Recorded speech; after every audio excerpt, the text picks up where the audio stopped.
da minha devoção, eu hoje vos dou.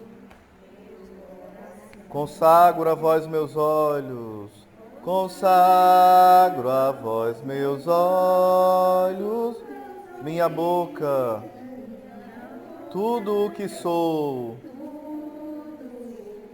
desejo que a vós pertença. Incomparável Mãe, guardai-me e defendei-me, como coisa e propriedade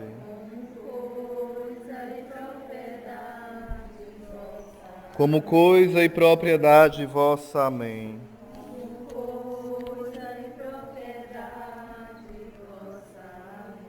Rogai por nós, Santa Mãe de Deus, para que sejamos dignos de alcançar as promessas de Cristo. Amém. Em nome do Pai, do Filho e do Espírito Santo. Amém. Queria dizer irmãos, né? Mas vou dizer irmãos, né? Eu tenho um irmãozinho, né? Aqui. E o outro irmão, dois irmãozinhos. Que bom que você pudesse dizer também irmãos. Vocês também queriam dizer isso, né? Nós vamos falar hoje sobre o amor à Santa Missa e o amor à Eucaristia. Vamos primeiro falar sobre a Bíblia, o que é que a Bíblia fala sobre a Eucaristia, certo? Eu falei para vocês em outro estudo o seguinte, que a Bíblia tem prefigurações, não foi isso?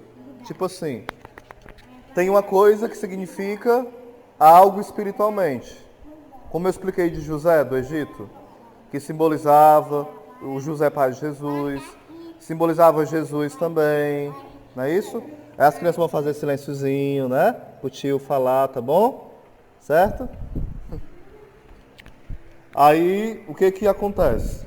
Também, sobre a Eucaristia, tem prefigurações. Por exemplo, quando o povo no deserto clama o maná, o pão do céu. Aquele pão do céu simboliza o que futuramente?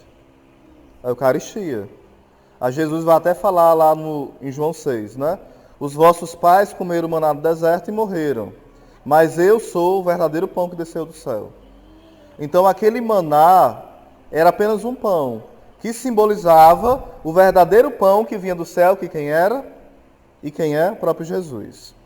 Quando Elias também tem fome, ele é perseguido pela Jezabel, a rainha Jezabel, e ele passa fome, o Senhor também envia um corvo para alimentá-lo. Em dado momento também Elias come, se alimenta, quando ele está sendo perseguido. Santo Afonso fala que isso simboliza o que também? Eucaristia, que quando nós nos alimentamos da Eucaristia, nós temos força para enfrentar os inimigos que nos perseguem. E o nosso inimigo quem é? É o demônio e o pecado. E algumas pessoas usadas pelo demônio também nos perseguem algumas vezes, né? Podem nos perseguir. Então, quando nós nos alimentamos da Eucaristia, como Elias se alimentou daquele alimento que simbolizava a Eucaristia, nós também estamos fortalecendo a nossa alma contra o pecado. Estão entendendo até aqui, sim ou não? Sim? Quando o rei Melquisedeque encontra com Abraão e ali eles ofertam pão e vinho ao Senhor, aquela oferta do pão e vinho simboliza o quê? Também o corpo e sangue de Cristo. Ou seja, no Antigo Testamento já tinha Eucaristia? Não. Mas já estava falando sobre a Eucaristia. Vocês estão me entendendo, mais ou menos? Coisas que apontavam para a Eucaristia.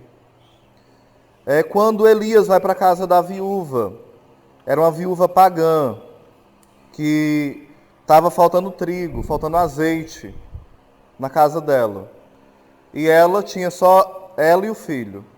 E Elias pede que alimento a ela, e ela dá o alimento.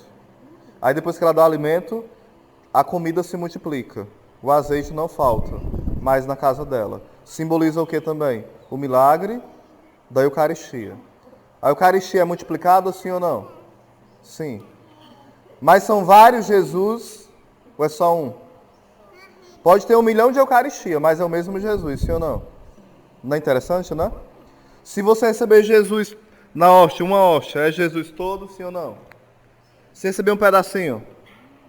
Se receber o pão e o vinho, as duas espécies, é Jesus todo. Se receber só o vinho, que já é o sangue de Cristo ali, é Jesus todo. Entenderam? Depois a gente vai aprofundar mais isso aí. Pulando para o Novo Testamento, vai ter a passagem de João 6. Em João 6, Jesus vai nos educar, ele vai preparando os discípulos, os apóstolos, para acreditar na Eucaristia. Primeiro, ele faz a multiplicação dos pães. Ele faz o que primeiro? A multiplicação dos pães. Depois ele anda sobre as águas. Então Jesus primeiro ele mostra o quê? Diga comigo, que ele tem poder sobre o pão. Depois ele mostra que ele tem poder sobre o corpo dele. E quem tem poder sobre o pão e sobre o corpo, ele pode fazer do seu corpo o pão da vida, sim ou não? Ele pode fazer do pão o seu corpo, sim ou não? Sim ou não? Sim. Se nós achamos que não, a Eucaristia para nós não existe, entenderam? Sim ou não? Porque é isso que Jesus faz na Eucaristia. Ele transforma o pão no seu corpo, no seu sangue, na sua alma e na sua divindade. Então Jesus foi preparando aquele povo, mostrando que ele tinha poder sobre o pão, multiplicando, andou sobre as águas, para depois ele falar que ele era o pão da vida. As pessoas acharam esquisito, sim ou não, quando ele falou isso? Que tinha comido da carne dele, do sangue? Sim ou não? Sim. Acharam tão dura aquela palavra que eles foram embora. E Pedro foi falar o seguinte: Senhor, eles estão indo embora, as suas palavras são muito duras. Quem as pode ouvir? E Jesus disse que ele voltava a palavra atrás, sim ou não? Não. Ele falou, se ele quisesse também, ele podia ir. E Pedro falou o quê? Senhor, a quem iremos? Só tu tem palavra de vida eterna. Ou seja, para aquele tempo era loucura. Para esse tempo, continua sendo loucura, sim ou não? Continua. Tem muitos que duvidam da Eucaristia, sim ou não? Sim. Alguém de vocês já duvidou da Eucaristia? Vocês nunca duvidaram que ali é Jesus? Ou tiveram? Nunca? Eu já duvidei também.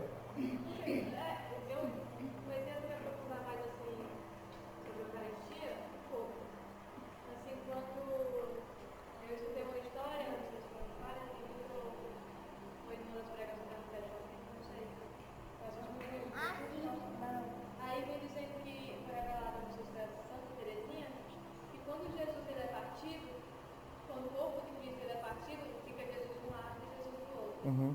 Aí fala também sobre o menino Jesus, então vai tão pequeno, né? Sim. Aí eu não sei perguntar, mas antes eu duvidava. A minha avó me falava, a minha avó também era na igreja, e ela sempre me dizia, o povo de Cristo é coelha, reza, e eu fui perguntar, por que fazer isso? Um pedaço de pão ali sem fermento. Mas depois eu comecei a ver milagres, Eucaristia.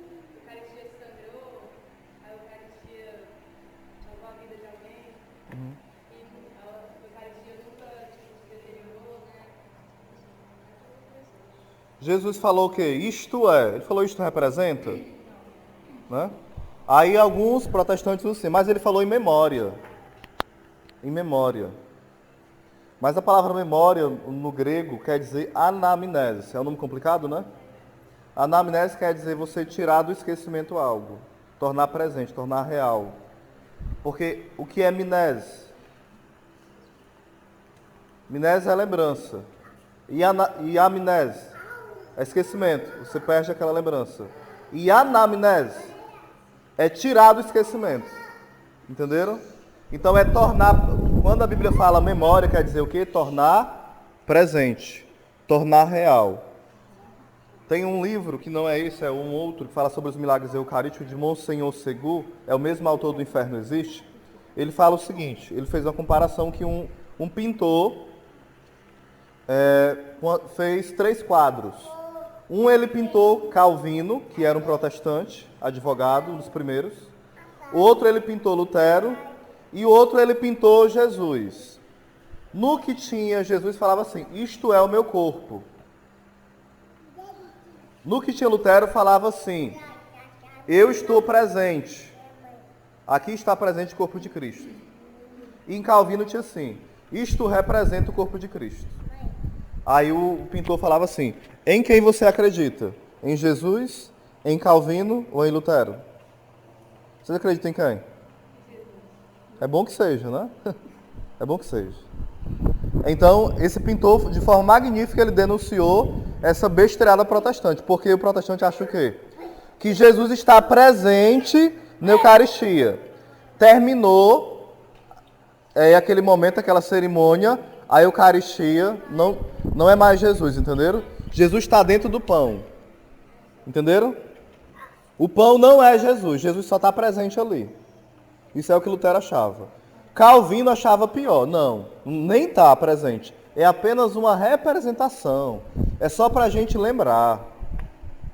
Mas nós católicos cremos o quê? Que ali é o corpo e o sangue de Cristo. É o nosso Deus.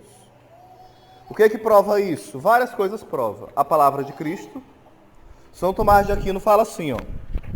Santo Tomás de Aquino. O que é que acontece? Nós somos enganados nos sentidos, mas tem um que não nos engana. Vou explicar. Ele fala assim, quando você come, tem gosto de pão, sim ou não? Quando você vê, tem aparência de pão, sim ou não? Se você cheirar, tem cheiro do pão, sim ou não? Se você tocar, você sente como se fosse pão, sim ou não? Mas ele fala assim, tem um sentido que não nos engana. A visão é enganada, o tato é enganado, o paladar é enganado, o olfato também, mas tem um que não é enganado. Qual é? A audição. Porque quando Jesus fala, isto é o meu corpo, então todo engano sai. Entenderam? Sim ou não o que ele quis dizer? Quando você pega, é pão. Come, parece pão. Mas quando você ouve Jesus falar, isto é o meu corpo, você diz, não é pão. Entenderam? Esse sentido não é enganado. E São Paulo fala que a fé vem pelo ouvir, e ouvir a palavra de Deus. Teve vários milagres eucarísticos, né? Vários milagres. Voltando só um que um santo fala, muito belo Santo Agostinho, ele fala o seguinte, repita comigo. Na lei natural, o mais forte vence o mais fraco. Não é assim? Sim ou não?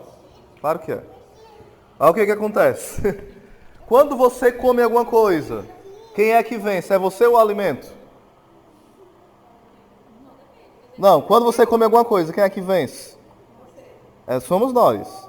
E o alimento vai se transformando em nós, sim ou não? Sim. Mas quando nós comemos o corpo de Cristo, quem é que vence? É o corpo de Cristo. Porque ele é o mais forte. É Jesus que se transforma em nós ou nós em Jesus quando a gente comunga? Somos nós que nos transformamos em Cristo. Entenderam? Nós somos portadores de Cristo. Então, quando você comunga, a sua vida tem que mudar ou continuar a mesma? Mudar. Uma pessoa que comunga todo domingo, uma pessoa que comunga quase todo dia ou todo dia, como eu comungo praticamente todo dia. Se ele continua a mesma vida, é sinal que ele está comungando mal, sim ou não? Santa Teresa de Ávila fala o seguinte, uma só comunhão, né, bebê? Uma só comunhão, aprende aí, ó, para tu ouvir. Uma só comunhão, ela pode nos tornar santos. Aí São Leonardo de Porto Maurício fala o seguinte, e qual é o problema? Já que a gente nos torna santo, se uma comunhão nos torna santo, por que a gente comunga várias vezes e não é santo ainda? Aí ele fala, o problema não está no alimento. O problema está em quem? Em quem comunga. Entenderam? O problema está em Jesus ou em nós? Em nós. Como é que eu recebo o corpo de Cristo? Entenderam? Santa Faustina, por exemplo, Jesus apareceu para ela e falou uma vez. Mostrou que tinha uma irmãzinha que ela era muito fria na oração. Uma freira, viu? Enclausurada. Aí Jesus uma vez, a freira ficou sem comunhão. Aquela freirinha do coração frio. Aí Faustina recebeu 2 hóstias. A palavra hóstia quer dizer o que? Vítima. Vítima que se oferece em sacrifício de amor. Entenderam? Hóstia. Então, Santa Faustina recebeu o quê? 2 hóstias. Jesus falou, você recebeu as 2, sabe por quê? Porque eu não queria entrar no coração daquela freira, porque ela é muito indiferente a mim, o coração dela é frio. Se uma freira que reza todo dia, vivia fazendo jejum e penitência, tinha um coração frio, como não será o nosso, hein? Como não será? Né? Imagina aí. É sério, né? As coisas. Muito sério. Falando dos milagres eucarísticos, um certo padre, ele duvidava muito da Eucaristia. Porque naquele tempo tinha muitas heresias, ele não sabia como explicar sobre a Eucaristia. Nesse tempo a heresia tinha muito aquela ideia dos cátaros e outras ideias, que acreditava que a matéria era algo ruim, o corpo, entendeu? Só o espírito que era bom. E esse padre começou a ter dúvida.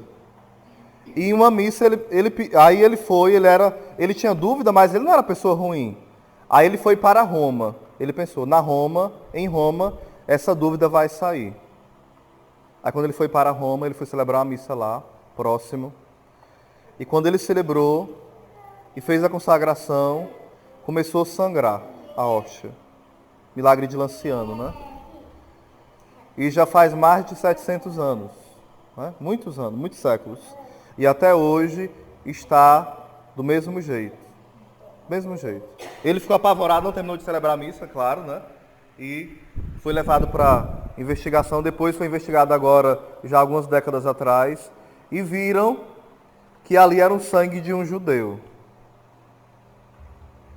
Ali também, algumas pessoas examinaram outros milagres para ver se eram pessoas paranormais, né? Que transferiram sangue, né? Para ali. E não era.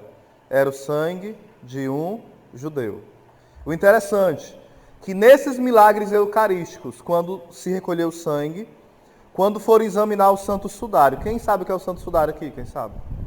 São os lençóis, os panos foram enrolados de Jesus na sua morte, que acharam depois e ficou como se fosse radiografado o seu corpo, né? O sangue que encontraram no sudário, o sangue, é o mesmo sangue dos milagres eucarísticos, o mesmo. Forte sim ou não isso? Claro que é. E teve um grande milagre sobre Nossa Senhora, porque Nossa Senhora está intimamente ligada com a Eucaristia, sim ou não? Está. Tinha um quadro próximo à cama de um casal e sempre a imagem de Nossa Senhora chorava. Levaram para fazer o exame. E esse exame constataram que era lágrima humana mesmo. E as lágrimas que caíam eram as mesmas lágrimas que tinha no sudário. Ou seja, as lágrimas de Nossa Senhora. A ciência comprovando, gente. Não falaram que era de Nossa Senhora, falaram que era de uma mulher, né? E que era a mesma substância que saía da imagem, era a mesma substância que estava onde? No Santo Sudário. Daí nós precisamos ver como é que nós estamos amando a Eucaristia, né? São Luís Henrique, um rei, teve o grande milagre da Eucaristia, que ficou flutuando a Eucaristia. Milagres teve inúmeros, gente, inúmeros. Se fosse contar a noite todinha, inúmeros. E o que aconteceu? Foram avisar para ele, rei, está vendo esse milagre, todo mundo estava indo, né? Aí ele falou, não, eu não preciso ver esse milagre para crer. Felizes os que creem sem terem visto. Quem falou isso? Jesus. Falou para Tomé, falou para os discípulos. E aquele rei, Luís Henrique, falou, não preciso ver não, eu creio sem ver. Se fosse a gente, ia fazer o quê? Corria para lá, sim ou não? Eu quero ver. Né? Não era nem para quê, é pela curiosidade, não era não? Tá voando a hóstia, transformou em sangue, né? É interessante também que teve um milagre, e até hoje se faz o exame, né? E foi se colocando as gotinhas de sangue, uma gota, e tanto faz ser uma gota como 10 gotas, é o mesmo peso. Se colocar 20 gotas ou uma gota é o mesmo peso. A balança fica no mesmo nível. Mostrando o quê? Que é Jesus. Jesus não vai ter 2 pesos ou 3 pesos. Não, o sangue do milagre eucarístico. Então, uma gota, ou mais, ou várias é o mesmo peso. Não muda o peso. Para mostrar que é Jesus. Outra vez, Santa Clara, os conventos foram invadidos. E Santa Clara pregou o Santíssimo. E uma forte luz começou a iluminar aqueles bandidos, eles fugiram com medo da luz. Outra vez foi Santa Rita que fez isso. E os bandidos também fugiram. Então há inúmeros milagres da Eucaristia. Eu preparei aqui do livro, não estou falando nada do livro ainda, né? Olha aí. Uma vez Santo Antônio estava doido para comungar, doido, ele é apaixonado pela Eucaristia. Claro, um padre, né? Todo padre devia ser apaixonado pela Eucaristia, né? Mas nem todos são, mas devia ser. E o que aconteceu? Ele sentiu tanta vontade de comungar, mas estava doente. E o que aconteceu? A Eucaristia passou pela parede e ele comungou. Jesus veio direto até ele. Isso é forte, sim ou não? Claro que é. Isso é muito forte. Jesus, na Eucaristia, passando, uma certa vez em Lourdes, os locais que tem mais milagre onde é nos santuários marianos. Por quê? Lá tem a presença de Jesus Eucarístico sendo adorado dia e noite sem parar. E aonde está a mãe, está o filho. E onde está o filho, está a mãe. E São Pio de Pietrelcina fala o seguinte: é mais fácil separar a luz do sol, do próprio sol, do que separar Jesus de Maria. É mais fácil. Então, é inseparável, né? Então, nesse milagre de Lourdes que aconteceu, a meninazinha, eu acho que vocês conhecem. Esse fato foi real. Santuário de Lourdes. Não faz muito tempo, foi agora no século passado. A menina era aleijada e ela Jesus ia passando, o bispo, se eu não me engano, era o bispo que ia levando a Eucaristia. E quando ele ia passando Jesus me cura. E foi até lá, o bispo deu a bênção, né? Perto da menina, colocou o Santíssimo e nada da cura. Quando Jesus continua caminhando na hóstia, né? Levando pelo padre, pelo bispo, se eu não me engano, aí a criança grita, né? Jesus, se tu não me curar, vou falar para a tua mãe. Aí o bispo se emocionou, né? Com aquela atitude, foi lá perto dela e deu a bênção e a menina se levantou e ficou curada na mesma hora. Ou seja, a fé de uma criança. Diante da Eucaristia, nossa fé deve ser uma fé de uma criança. Santa Teresinha era louca para comungar, ela dizia que era o primeiro beijo, né? Ela dizia que comungar é o primeiro beijo. Ou seja, alguém apaixonado. É interessante também uma história que essa é real, viu? Essa história é real. O comunismo, os comunistas queriam matar os cristãos, entraram na igreja, e quando entraram nessa igreja, algumas crianças viram eles conversando que eles iam roubar Jesus. Não era Jesus que falava, oxa, ia jogar tudo, né? O que aconteceu? As crianças entraram para um local, as crianças ficaram no meio do sacrário, no meio, as crianças, e disseram que ninguém ia tocar Jesus, ninguém. Aqueles homens fizeram o quê? Mataram todas as crianças. Mataram. Aí depois mas tocaram Jesus na Eucaristia? Não, porque ficou todo molhado de sangue. Quando a mãe de um dos meninos chegou, e os familiares, aí tinha um vivo ainda. Aí falou assim: meu filho, por que você fez isso? Para proteger Jesus. Para proteger Jesus. Outra criança também, que ela foi adotada por umas freiras, porque não tinha os pais, né? E ela estava criando os dentezinhos, tinha dentinho de leite ainda, né? Molezinho, às vezes, estava molezinho ainda, nascendo e tal. Aí foram perguntar: quantos anos tem essa menina? Pode fazer o primeiro comunhão? Não pode? Aí comentaram com o Chari e ela ouviu, né? Não, mas ela tem um dente, mexendo nos dentes dela, né?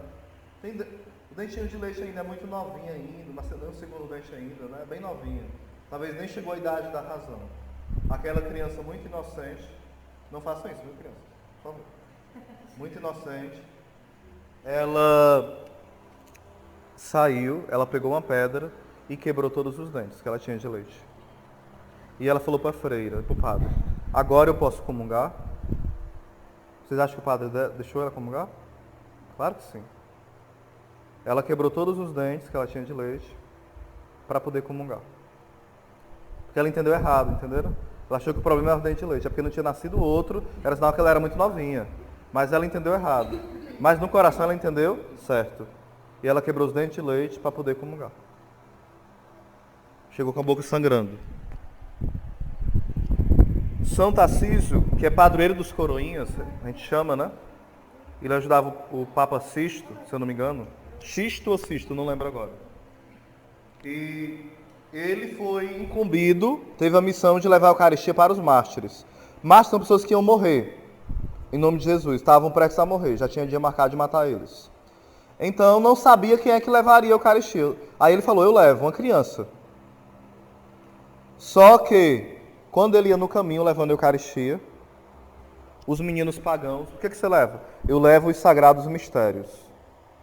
Aí eles ficaram com ódio. Eu quero ver, ele não deixou, colocou sobre o peito, e as crianças mataram eles a paulada, as crianças pagãs. Mas ele não entregou Jesus. Gente, a gente pode ficar assim, se é para os santos, aí nós somos chamados de santos, sim ou não? Somos chamados a ser santos, sim ou não? Somos chamados a ser tão apaixonados quanto eles ou mais pela Eucaristia, sim ou não? Claro que sim. Né? Agora vamos para o livro aqui, certo? Os padres apaixonados pela Eucaristia. São João Maria Vianney é o padroeiro dos sacerdotes, dos padres diocesanos. O que fala aqui, ó? Eu vou ler como está, certo? Quando São João Maria Vianney chegou à pequena e pouca conhecida aldeia de Az, alguém lhe disse, já sem nenhuma esperança, aqui não há mais nada que fazer. Você não tem mais jeito não aqui, aqui é tudo perturbado, só faz pecar que saber de igreja não. Esse homem, esse padre aqui, só introduzindo, né? Ele era considerado burrinho. Ele não era burrinho, ele era inteligente. Apenas ele tinha dificuldade de aprender o latim e o grego, entenderam? Aí ele tinha tanta dificuldade de passar nas matérias, mas ele rezava demais. O homem rezava. Aí o que aconteceu? Conversando com uma pessoa, falaram assim, você deu a entender, você é um pouco burrinho, né? Aí ele era engraçado, falou assim, olha aí, se Sansão pegou um pedaço de jumento, Sansão era muito forte na Bíblia, né? Ele pegou um pedaço de jumento, ele matou vários filisteus, os inimigos de Deus. O que Deus, se Deus fez isso com um pedaço de jumento, o que ele não vai fazer com o jumento inteiro como eu? Isso que é um santo, ele brinca até com a dificuldade, né? Aí falaram para ele, ó, não tem nada mais para fazer aqui. Ele falou, então, se não tem nada mais para fazer, é sinal de que está tudo por fazer ainda. Sabe que a gente pode fazer tudo. Aí quando ele chegou lá, ele ficou admirando, né? A igreja aberta, vale, falaram que ninguém acreditava em Deus aqui, a igreja aberta, né? Povo de fé, vários anos sem padre, vários anos e anos sem padre, a igreja está aberta. Quando ele entrou, o que era? A igreja era um galinheiro. Transformaram a igreja num galinheiro. E tinha prostíbulo perto, tudo que não prestava tinha lá. E ele fez o quê? Fala aqui, ó. E em seguida, o que foi que ele fez? Começou a levantar-se às 2 horas da madrugada, se colocar em oração junto ao altar, dentro da igreja escura, e recitava o ofício divino, e fazia a meditação, e se preparava para a Santa Missa. Depois da Santa Missa, dava ações de graças, e continuava em oração até o meio-dia. Começava de 2 horas da manhã até que horas? Meio-dia. 14 horas rezando. Será que eu me rezava, hein? E como ele rezava? De joelho, sem segurar em nada, de joelho. E o chão era chão, não era desse lisinho não, viu, cerâmica não. Aquele piso grosso. Continuando. E assim ele continuou por muito tempo, até o povo vir, né? Mas depois, ele teve que começar a mudar os horários, porque começou a chegar muita gente. Jesus Eucarístico e a Santíssima Virgem iam atraindo pouco a pouco as almas daquela pobre paróquia. A ponto dele passar 10 horas, 15 e até 18 horas confessando. 10 horas, 15 ou 18 horas confessando. Que bom que fosse assim, né? Os padres hoje. Era tão bom, né? Rezemos pelos padres, né, gente? Para que Deus dê força para eles, né? Porque é tão difícil, né? Encontrar um padre que tenha aquela alegria, né? Porque chegou alguém para se confessar? Vamos pedir a Deus essa graça, né? Para os padres.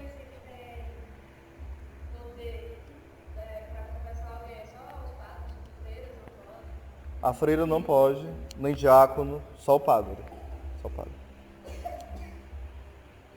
Se você quiser contar o pecado para o leigo, pode, só que ele não vai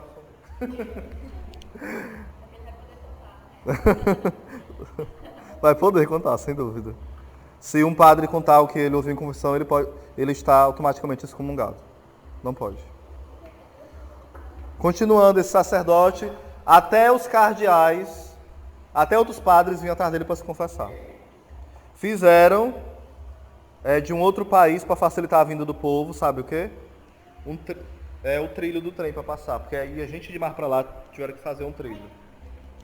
Ou seja, esse homem era um homem que brigava com o demônio também. O demônio aparecia, batia nele, fazia o corpo pegar fogo, e ele, firme, forte, com o texto na mão, né?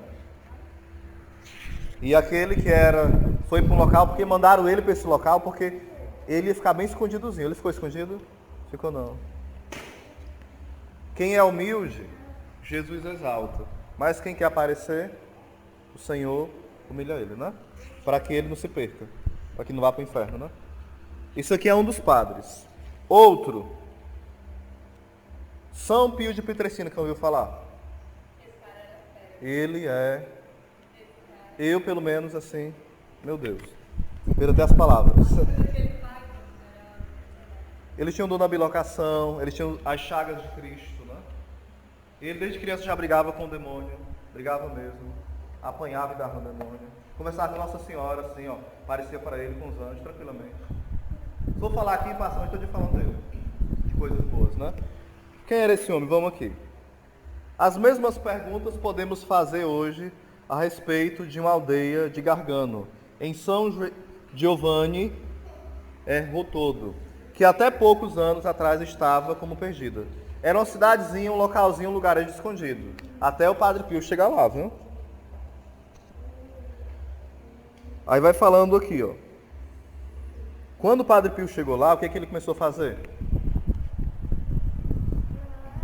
Ficar diante do Santíssimo, rezando, de joelho, rezando o terço. Quantos terços o Padre Pio rezava por dia? Quem sabe? 100 terços por dia. 100 terços. Aí uma filha espiritual dele perguntou: Padre, como é que você consegue rezar 100 terços? Aí o que aconteceu? Ele falou assim: e como é que você consegue não rezar? 100 terços. 100. Ou seja, gente, o homem apaixonado por Nossa Senhora, apaixonado pela Eucaristia, apaixonado por Nossa Senhora. Quando ele celebrava a missa, ele entrava em êxtase, né? Às vezes ele levitava mesmo na hora da missa, porque era apaixonado pela Eucaristia. Quer dizer que o padre que não levita não é apaixonado? Não, não é assim não. Não é assim. Dom, não é que a pessoa, agora eu vou levitar, peraí. Não é assim, é Deus que dá o dom. Cada um Deus dá um dom diferente. Continuando ainda, né? Sobre a Santa Missa. Vamos aqui um pouquinho o que os santos vão nos falar sobre a Santa Missa. Ainda eu queria colocar um pouquinho o que São Bento. Deixa eu ver aqui, São Bento. Olha aqui essa história. Na vida de São Pio X, São Bento não, São Pio X, se lê que um dia, quando ele era pároco de Salzano, foi visitar um outro padre que estava doente. Ora, naquela mesma hora em que foi visitá-lo, lá estava chegando também o médico. Aí o médico perguntou para ele, para o doente, o padre que estava doente, né? Como é que você está? Ele falou: estou bem melhor, porque eu acabei de falar sobre a Eucaristia para uma pessoa, então eu fiquei melhor. Ele falou: e você acredita nisso? Que essas coisinhas fazem você ficar melhor? O que ele falou aqui, ó. Ele falou assim, ó: o jovem clérigo respondeu: naquele dia estava sentindo-se melhor porque tinha ensinado sobre a Eucaristia para alguns irmãozinhos. A resposta do homem zombando foi a seguinte: ora, esta é boa. Nas clínicas em que estudei, nunca ouvi dizer que essa doutrinazinha cristã pudesse produzir efeito em alguém. Aí o outro homem que foi visitar ele, que era São Pio X, né, falou o seguinte: ah, sim, os efeitos dessa doutrina que vós, os médicos, aprenderam, nós o estamos vendo. O cemitério está cheio de gente que vocês atenderam. Aí continua: e até quem é míope, o cego vê isso. Ao passo que a doutrina cristã preenche o lugar que só alguém privado de cérebro não poderá ver, o paraíso. Ele quis dizer o seguinte: a doutrina que ele estava ensinando, que ele dizia que não valia nada, estava enchendo o céu de gente. E a medicina que ele aprendeu estava enchendo o cemitério de gente. Vocês estão entendendo? Por mais sabedoria que a pessoa tem, ela nunca pode debochar das coisas de Deus. Porque se ela tem algum conhecimento, vem de quem? De Deus. Foi Deus que deu a graça dele ser médico, advogado, seja lá o que for. Continuando aqui, eu vou falar um pouquinho sobre a Santa Missa agora. Partilhe com o seu irmão o que você entendeu até agora. Se não entendeu nada, não fala nada.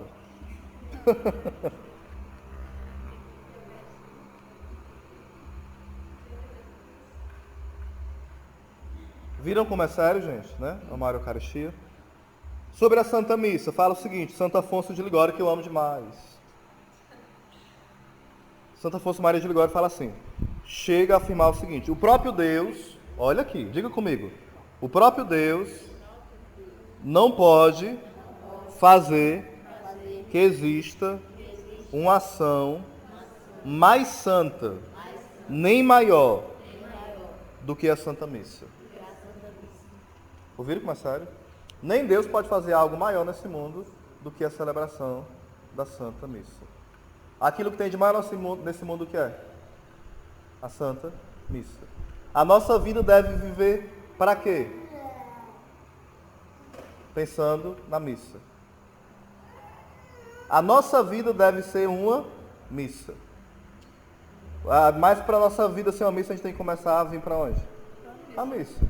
Sim ou não? Claro que é. Só que hoje, gente, essa participação da missa é meio doida, sim ou não? Olha o que São Francisco de Assis fala. Um homem deve tremer, o mundo deve fremir, o céu inteiro deve comover-se, quando sobre o altar, nas mãos do sacerdote, aparece o Filho de Deus. Vocês estão me entendendo? É um mistério que a gente não consegue... A gente escuta uma frase dessa, a gente só falta ficar assim, né? Abestado, né? De amor. Porque é muita... Vamos repetir, gente, ó. O homem deve tremer. O mundo deve fremir. Esse fremir é no sentido assim, também de se admirar-se, de ficar estupado, né? Estupendo de tanta admiração. O céu inteiro deve comover-se, quando sobre o altar, nas mãos do sacerdote, aparece o Filho de Deus.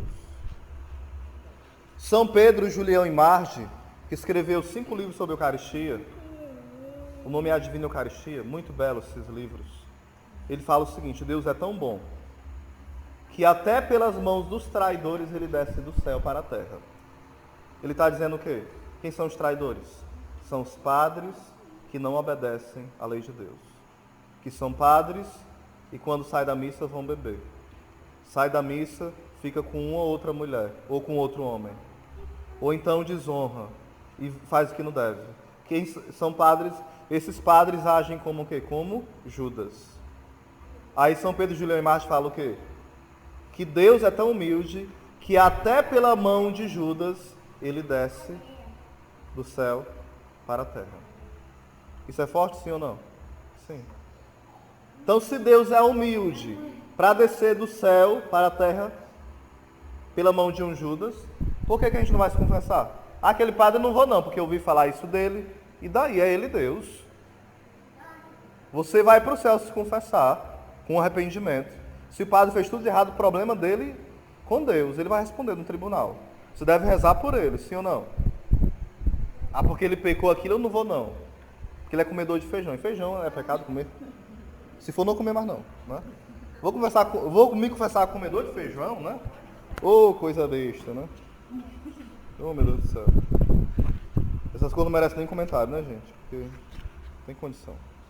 Gente, eu queria falar coisas concretas, se bem que isso foi concreto que eu falei, mas nosso dia a dia. Porque eu gosto de falar sobre os santos porque ele ilumina como deve ser a nossa vida, sim ou não? Vocês concordam? E olhando para eles, a gente vai aprender como a gente deve viver. Vocês acham como é que um santo se preparava para vir para a missa? Deixa eu olhar com a roupa que é mais acochada. Né?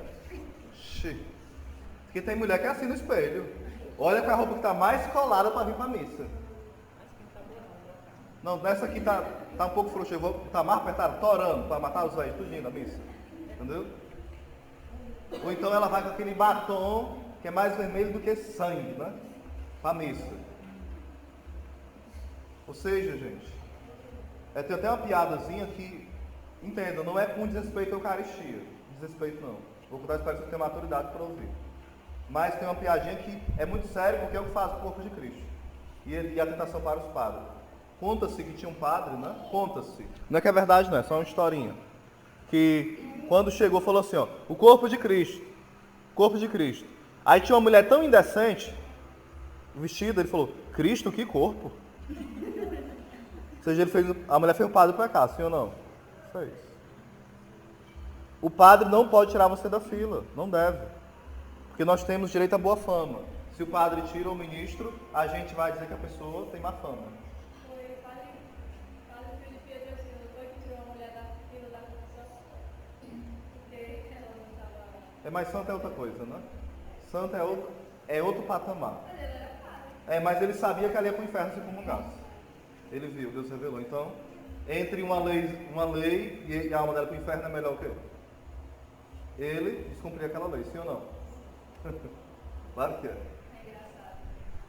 É tanto que na confissão teve vezes que Padre Pio falou assim, ó, saia daqui sua porca, as carnes desnudadas, ou seja, a mulher vestida mal, vai queimar no fogo do inferno. A mulher voltava para se confessar de novo? Voltava. Arrependida. Gente, as pessoas não querem pregação mole hoje não, querem? Aquelas coisas, a pessoa fica emocionada e não se converte, ou vantagem, né? É melhor pregação que a pessoa tenha um coração tocado e queira mudar de vida. Se vocês não gostassem de pregação pesada, vocês já tinham me expulsado aqui faz tempo, não tinha? Tinha. É sinal que vocês têm sede. Já está com 5 meses que eu venho aqui quase direto, vocês vêm. É sinal que vocês têm sede da verdade e querem a verdade. Embora às vezes não vivam algumas coisas como eu não vivo e outros não vivem, porque nós somos pecadores, mas querem, desejam. Então, os padres que eram valentes, mas é porque eles tinham amor o quê? As almas. Aquele padre, não, lá até na confissão, isso não é pecado não. Sendo pecado, uma coisa triste. Né? Levando a alma para o inferno na hora da confissão. Feio. Gente, tenham cuidado. Tenham cuidado. Então, na missa, como é que eu devo preparar? A melhor roupa. Tem que ser a roupa mais chique, não, a melhor. A melhor roupa que eu tenho que vir para onde? Para a missa. Não é para festa, não é para forró do barrigudo, não. É para missa. Porque eu venho me encontrar com a pessoa que eu mais amo, que é Jesus. A melhor roupa é aonde? Na missa. Na missa.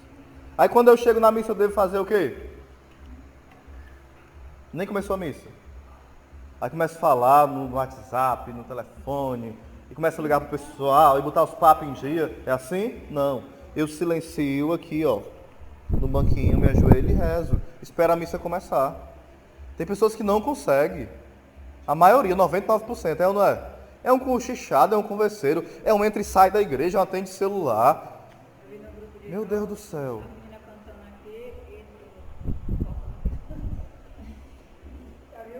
Gente, eu fico abismado como é que a gente não consegue mais se concentrar, entendeu?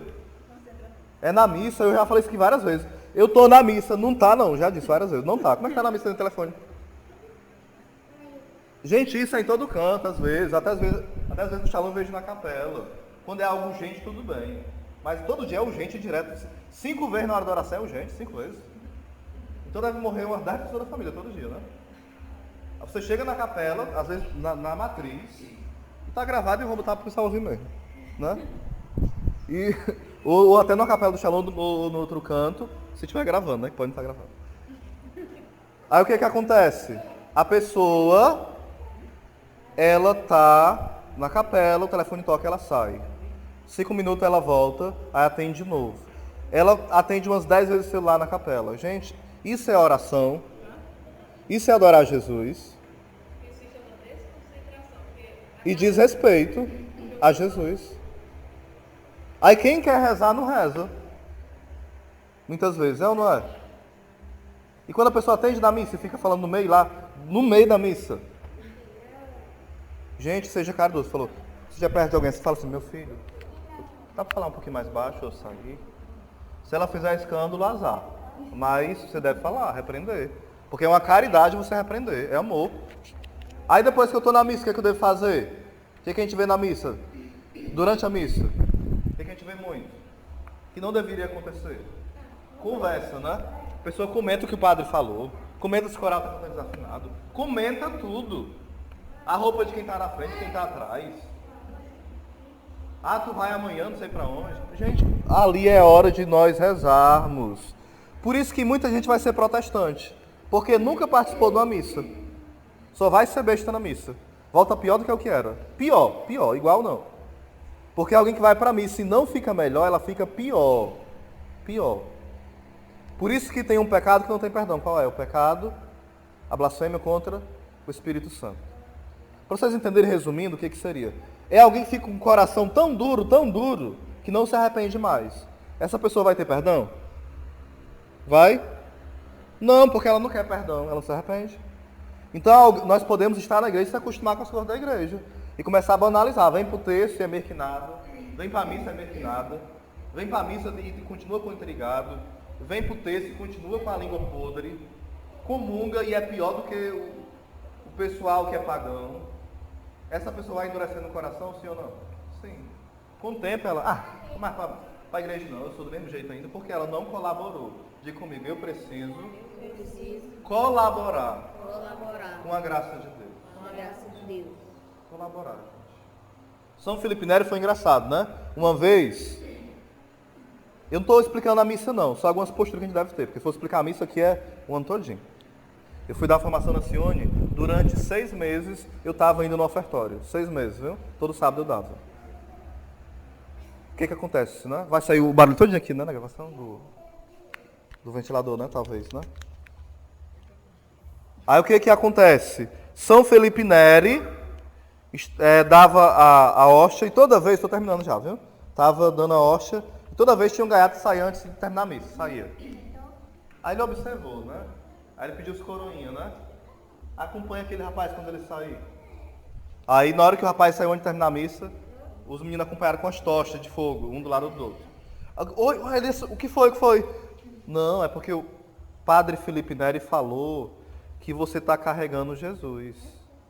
E quando se carrega Jesus em procissão, tem que ter as tochas, coroinha. Será que nós não somos assim hoje, não?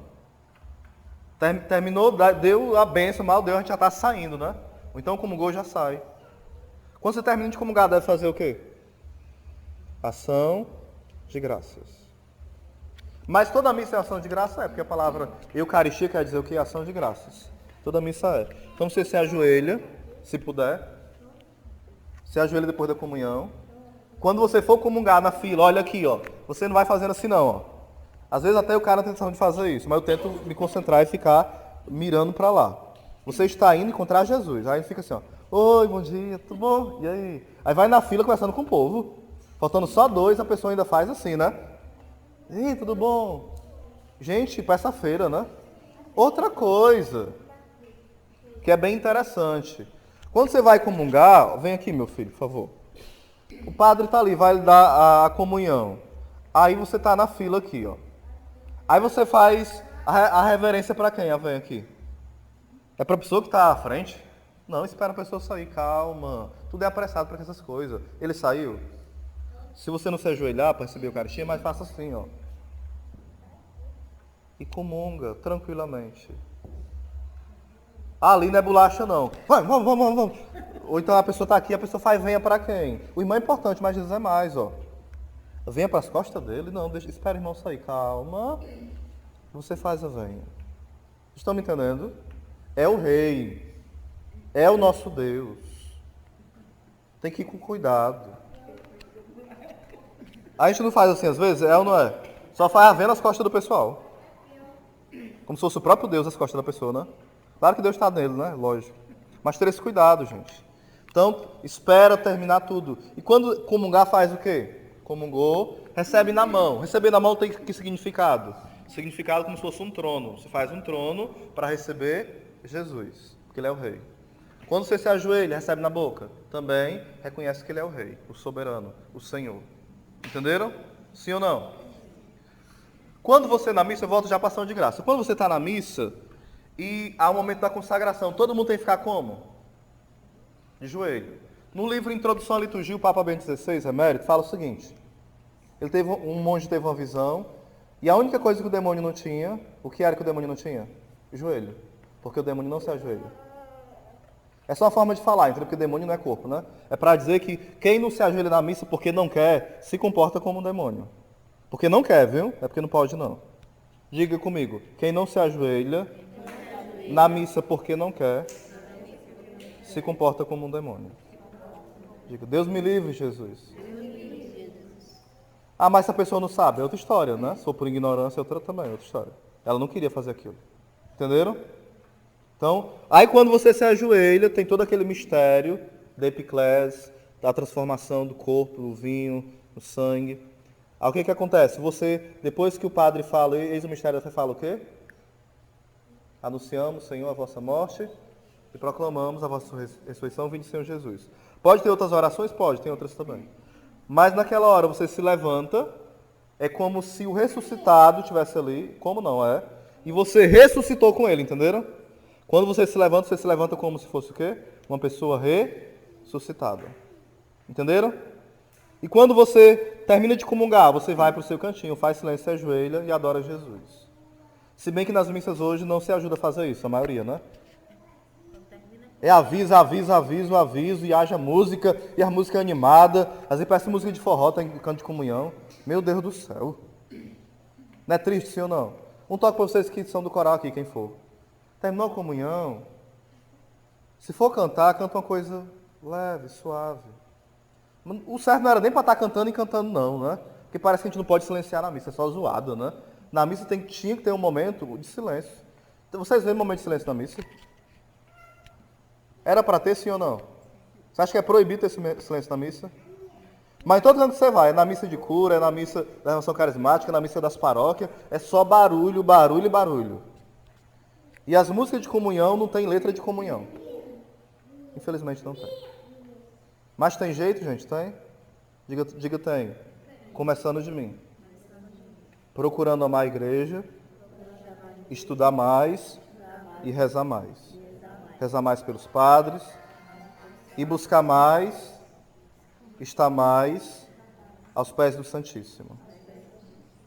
Para terminar, Santa Teresa fala o seguinte: o rei está com as mãos cheias para dar as coisas para nós. E às vezes ele continua com as mãos cheias, porque a gente não vai receber. Que a gente possa receber. Amém? Louvado seja nosso Senhor Jesus Cristo. Graças e louvores sejam dados a todo momento. Em nome do Pai, do Filho e do Espírito Santo. Amém. Nossa Senhora Rainha da Paz.